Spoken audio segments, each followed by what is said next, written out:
leído. Y clínicamente es un paciente que, si ustedes se dan cuenta, es un paciente que poco a poco, de forma progresiva,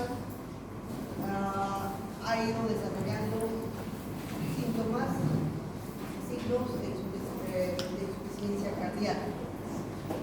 Es un paciente que, viendo la historia, de 67 años de edad, a esta edad ya es usual dentro de las características epidemiológicas de la insuficiencia cardíaca, que el paciente entra dentro de la edad en la que la incidencia de insuficiencia cardíaca se va elevando. Además, es mesalpina. Mesalpina es parte de los valles donde tenemos una endemia por enfermedad de Chagas. Además, consumo de bebidas alcohólicas diariamente es un factor de riesgo para desarrollar problemas relacionados a cirrosis con hipertensión portal. Ese es un distractor. Dentro de la historia clínica, si ustedes se notan, es un elemento distractor que tanto en la insuficiencia cardíaca como en la cirrosis con hipertensión van a haber edemas. Solamente que hay características que no diferencian. Resulta ser un elemento distractor. ¿Por qué? Porque tenemos que aprender a diferenciar los diferentes tipos de epidemias. La evolución clínica en la historia de este paciente es una historia clínica que comienza claramente con una insuficiencia cardíaca izquierda, por lo tanto son síntomas respiratorios. Empieza con una disnea de grandes esfuerzos y poco a poco progresa y se hace una disnea en reposo hasta llegar a la disnea. Tiene además disnea paroxística nocturna, tos. Dice a veces con flema blanquecina más intensamente por la noche. Quiere decir que en la noche el paciente desarrolla episodios de edema agudo del pulmón. Se cae dolor de espalda, no puede refrescarse, sus síntomas empeoran cuando está en decúbito, ya les he explicado por qué. Además, se le han hinchado las piernas y relata hinchazón de genitales y distensión abdominal. El volumen urinario es escaso durante el día, pero tiene disturbio. Hasta aquí les decía yo que hay un elemento distractor que es el alcoholismo. El alcoholismo va a llevar a cirrosis hepática, hipertensión arterial y a una manifestación clínica que son la presencia de edemas. Pero en el caso de la cirrosis hepática, el paciente debuta con edemas. El síntoma principal es el edema, la aparición de edema así. No es distinto. En este paciente, cuando comienza y sigue con disnea y el edema aparece, cronológicamente los síntomas de inicio son diferentes. Síntomas respiratorios son los cuales el paciente inicia primero. Que puede tener cirrosis, puede tener, pero clínicamente es una insuficiencia cardíaca progresiva. El paciente, ya les expliqué por qué hay nicturia. El paciente tiene una presión arterial de 170, una frecuencia cardíaca de 104, está taquicárdico y está taquipneico, disneico con alivio nasal, boca seca, una incubación yugular 3/3, una franca insuficiencia cardíaca izquierda y derecha, pulmones con estertores crepitantes finos y basales, abdomen distendido, onda cítica, edema de miembros inferiores, claustrofobia positiva, blanco, indoloro y frío, típico de una insuficiencia cardíaca, función necrótico, también una cirrosis bilateral, ascendente. Y entonces, ¿cuáles son las manifestaciones principales que tenemos que tener en cuenta? Primero, que comienza con dificultad respiratoria. El punto de partida de la historia clínica nos está llevando a discernir el cuadro clínico, que el problema es inicialmente con síntomas respiratorios, tos, luego palpitaciones. Palpitaciones que es la percepción del latido cardíaco, dolor precordial, distensión abdominal y edemas. Todos estos síntomas cronológicamente nos llevan a pensar que el paciente tiene una insuficiencia cardíaca congestiva. Entonces, en la insuficiencia cardíaca ya habíamos visto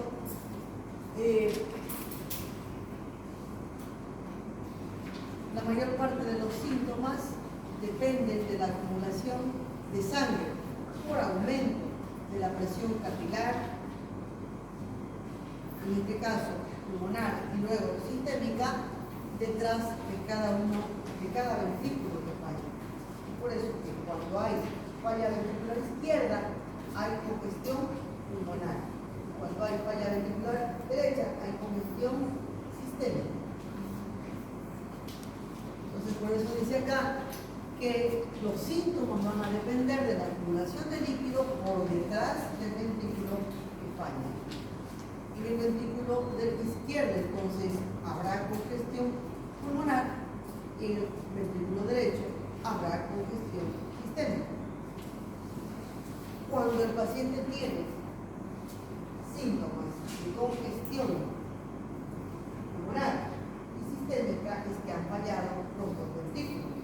Se llama insuficiencia cardíaca congestiva. Vemos entonces que los síntomas al final en la evolución de una insuficiencia cardíaca se superponen, se mezclan.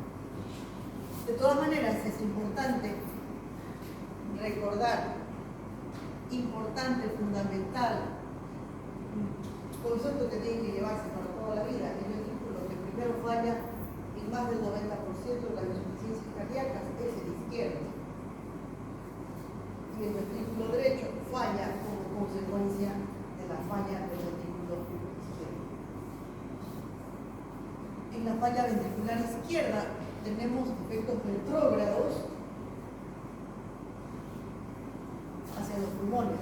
Por lo tanto, entendemos que si falla el ventrículo izquierdo, hay un mal vaciamiento ventricular izquierdo, una disminución del vaciamiento ventricular izquierdo, por lo tanto, una disminución del volumen sistólico, por lo tanto, una disminución del gasto cardíaco.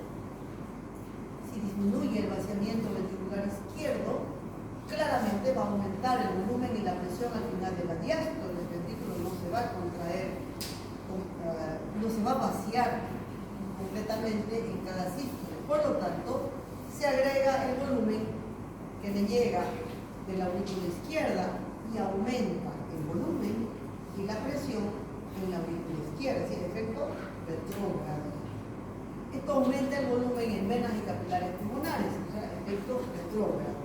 Provoca un trasudado capilar pulmonar, edema agudo del pulmón, que es el camino hacia el cual evoluciona una insuficiencia cardíaca izquierda. Por eso encontramos en este paciente los síntomas respiratorios como síntomas con los cuales comienza la enfermedad, síntomas que son progresivos. Además, tos con expectoración blanquecina más intensa durante la noche. En el examen físico encontramos disnea, aleteo nasal, boca seca y pulmones con estertores crepitantes finos y basales. Datos de congestión pulmonar, quiere decir datos de falla ventricular izquierda. Aumenta el volumen en venas y capilares pulmonares, provocando un trasudado capilar y edema pulmonar.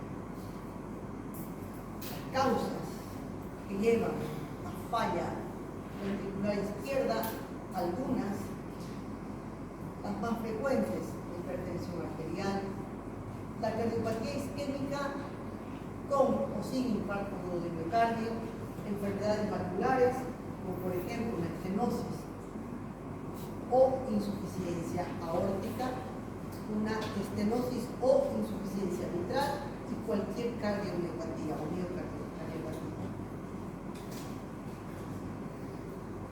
Una estenosis o insuficiencia aórtica indica que el anillo aórtico muy estrecho va a ocasionar un mal vaciamiento ventricular. Una dilatación o un cierre incompleto del anillo valvular aórtico va a ocasionar un retorno de la sangre hacia el ventrículo izquierdo que ya se ha vaciado. En ambos casos, estenosis o insuficiencia, el ventrículo izquierdo sufre, por lo tanto, finalmente falla. Lo mismo en una estenosis o insuficiencia mitral, recibiremos entonces, en caso de una estenosis mitral, significa que el orificio valvular mitral está estrecho.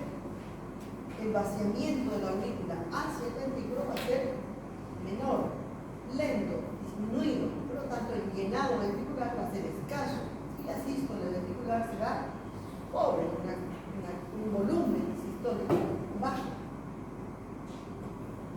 O en una insuficiencia mitral va a haber durante la sístole ventricular un retorno, que no se cierra la válvula mitral, va a haber un retorno hacia la aurícula izquierda y un poco de volumen que pueda salir hacia la circulación sistémica. Lo mismo, el resultado es igual, un bajo volumen sistólico. La falla ventricular izquierda va a dar lugar a los efectos anterógrados. Es decir, ¿qué efectos anterógrados en la circulación sistémica tiene la falla del ventrículo izquierdo? Básicamente, disminución del gasto cardíaco, disminución de la perfusión tisular, es decir, hipoxia tisular periférica, disminución de la perfusión renal, disminución de aumento en la reabsorción de sodio, agua y vasoconstricción, aumento del líquido extracelular, aumento del volumen sanguíneo, aumenta la presión arterial. Todo este es un mecanismo por el cual se trata de compensar el bajo gasto cardíaco. Pero este mecanismo de compensación es más bien un factor que va a agravar la insuficiencia cardíaca izquierda, porque va a aumentar la precarga del paciente a un ventrículo que ya no se contrae adecuadamente. En cuanto a los síntomas,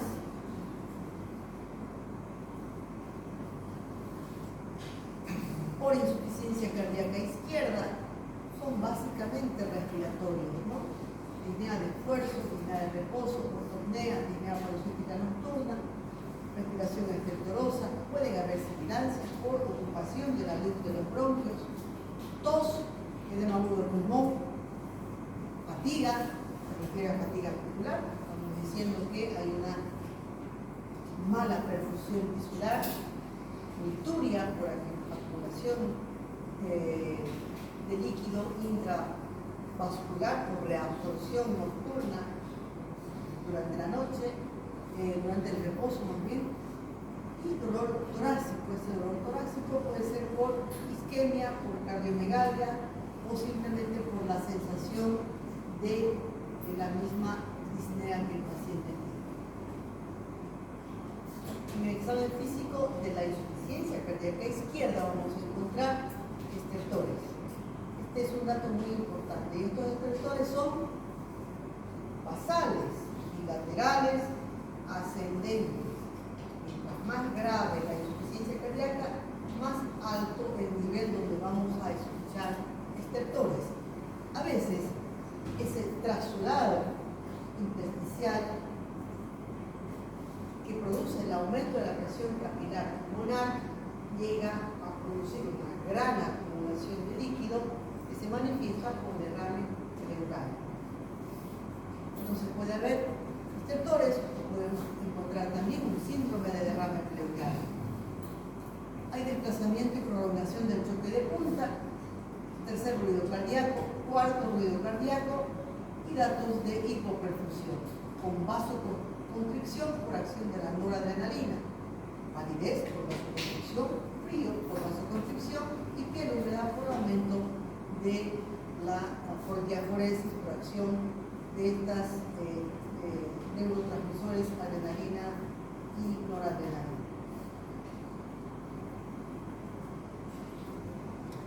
En la falla ventricular derecha significa que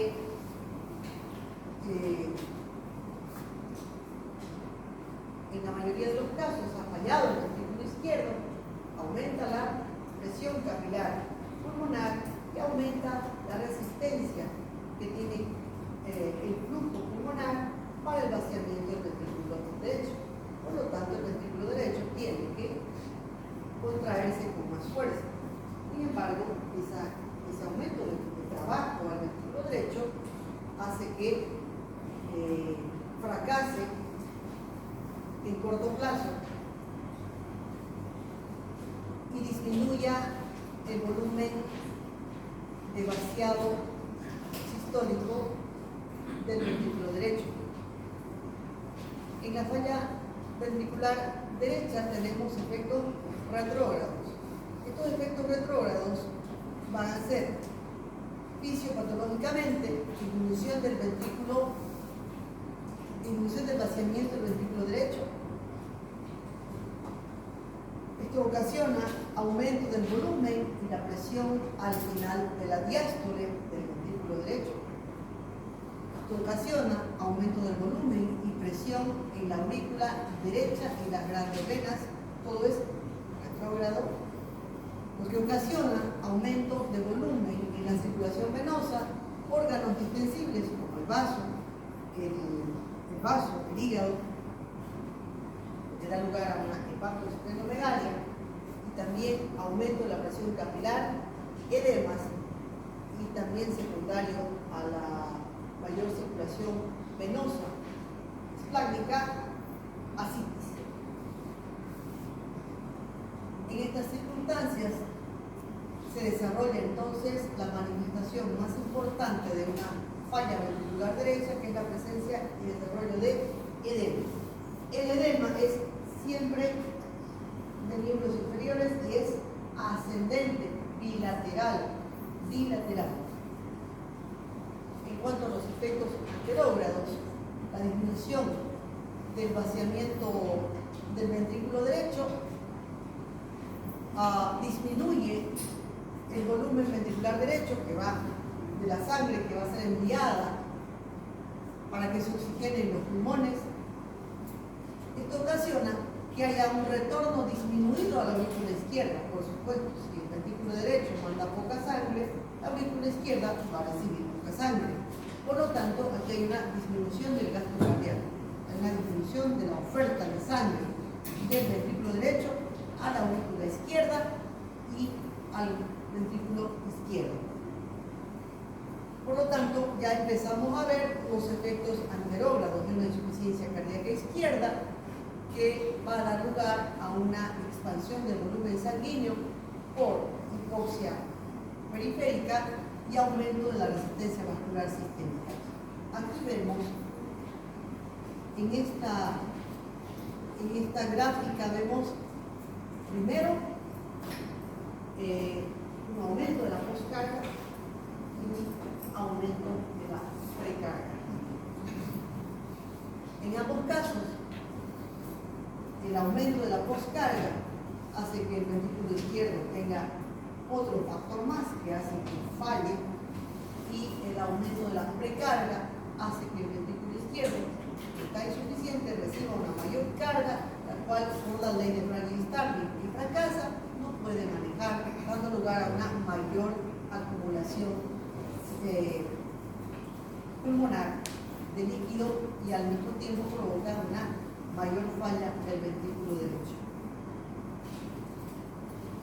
Los síntomas y signos de la falla ventricular derecha son por congestión venosa.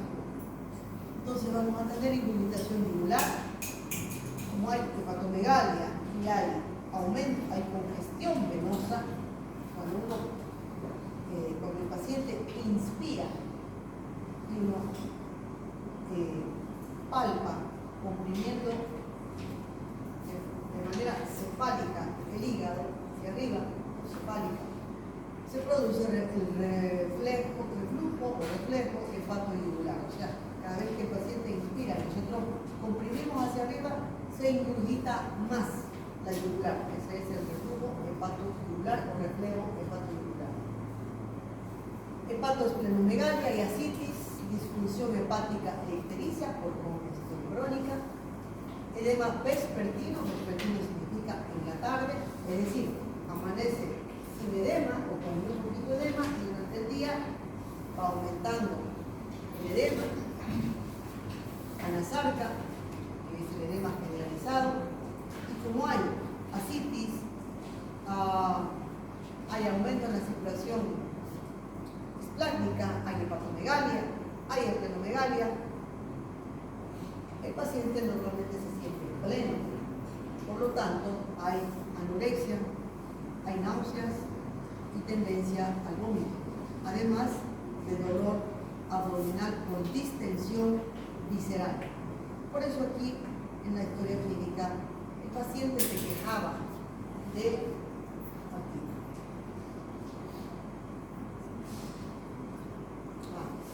Se queja de dolor de espalda. ¿Por qué? Es un dolor referido por hepatomegalia. El paciente se queja de dolor de espalda. Toda esta historia clínica tiene un sentido de enfocarnos a los síntomas por los cuales progresa la falla ventricular izquierda y la falla ventricular derecha.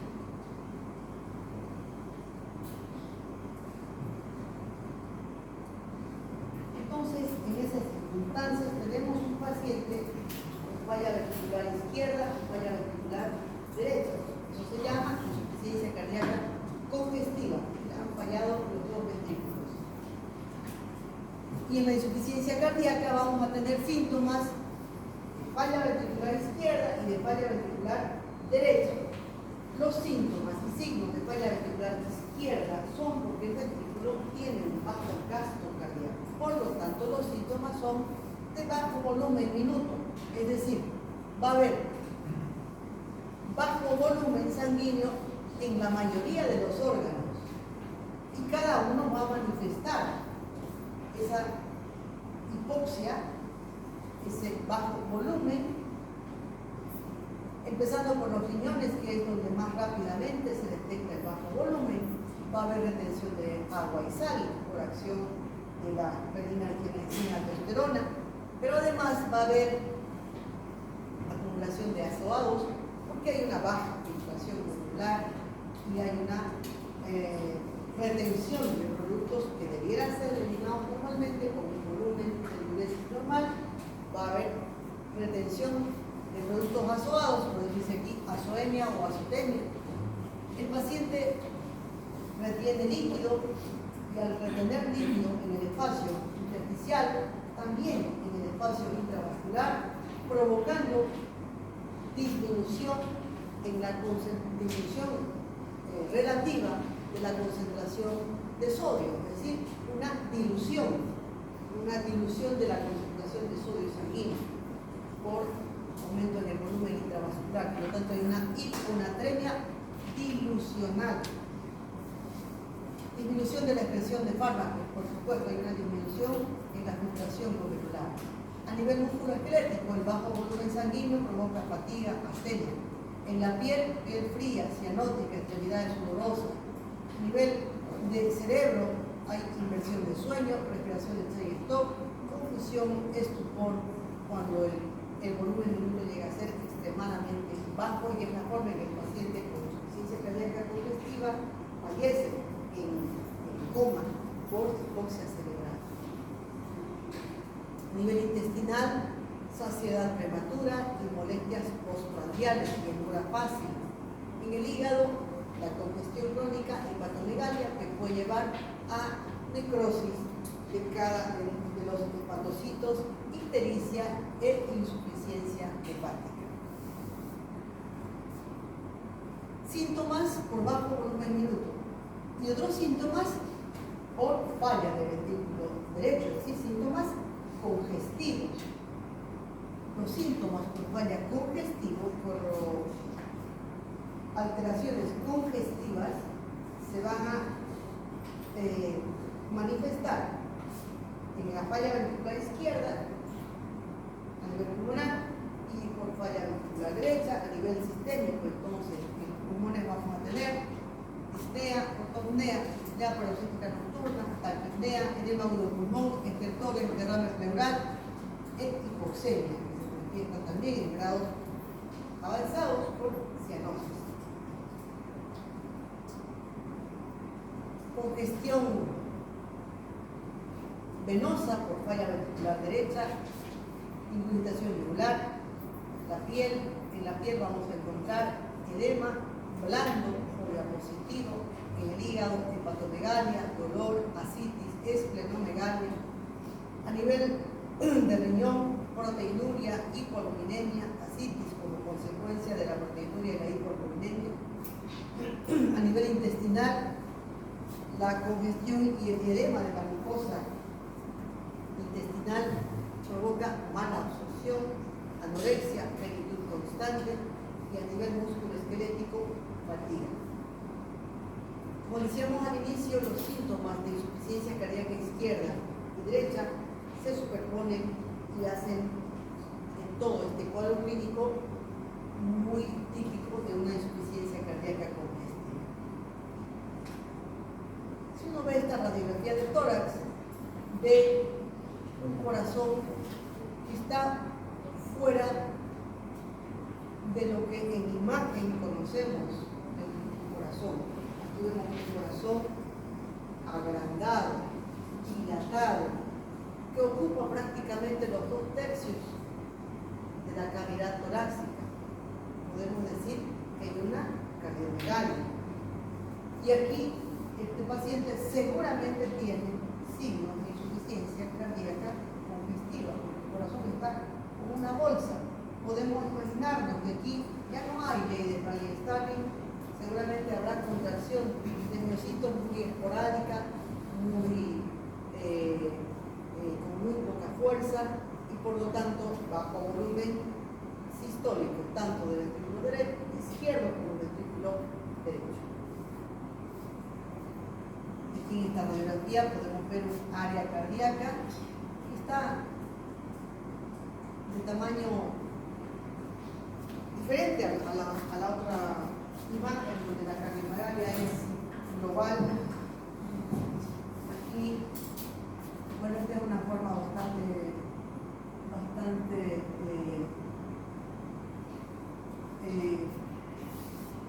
rápida de ver cardiomegalia. Sí hay un aumento del tamaño del corazón, principalmente dependiente del ventrículo izquierdo, pero lo que hay acá es estas imágenes diferentes de lo que podemos ver en los 2/3 superiores de los pulmones, imágenes de mayor densidad en ambos campos pulmonares que caracterizan a un inicio del edema agudo del pulmón. Y en esta otra radiografía, un corazón de tamaño normal, pero gran congestión pulmonar, lo que se llama edema en alas de mariposa, típica de una falla ventricular izquierda.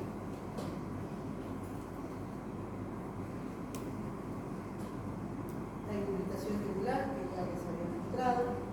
Esta es una radiografía lateral del tórax, donde el corazón está de tamaño normal, pero se evidencia una imagen hiperdensa, casi calcificada, que rodea el corazón y es un pericardio cicatrizado, calcificado, que da lugar a una insuficiencia cardíaca por una pericarditis crónica, una pericarditis constrictiva que da lugar a insuficiencia cardíaca también.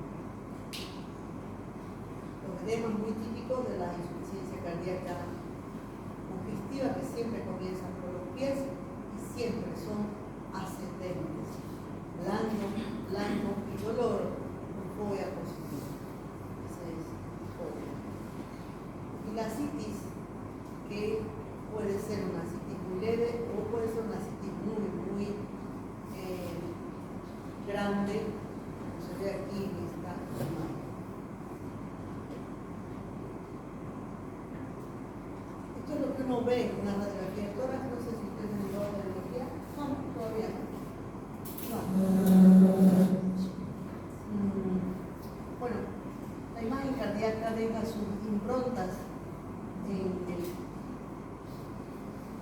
en los bordes internos del pulmón.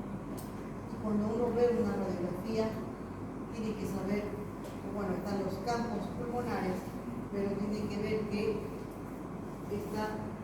acá se dibuja y tenemos la vena cava superior, el callado aórtico, y luego del callado aórtico viene el tronco de la pulmonar, y luego la aurícula izquierda, el ventrículo izquierdo.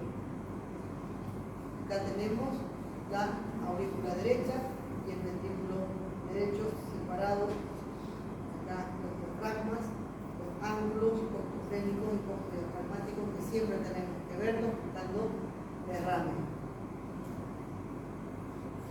Esta es la forma en que se toma una radiografía de tórax, siempre es postero-anterior, pasando la parrilla del aparato para retirar las escápulas, que se pueda ver adecuadamente las escápulas por fuera de los campos pulmonares, y se pueda evaluar bien el parénquima pulmonar.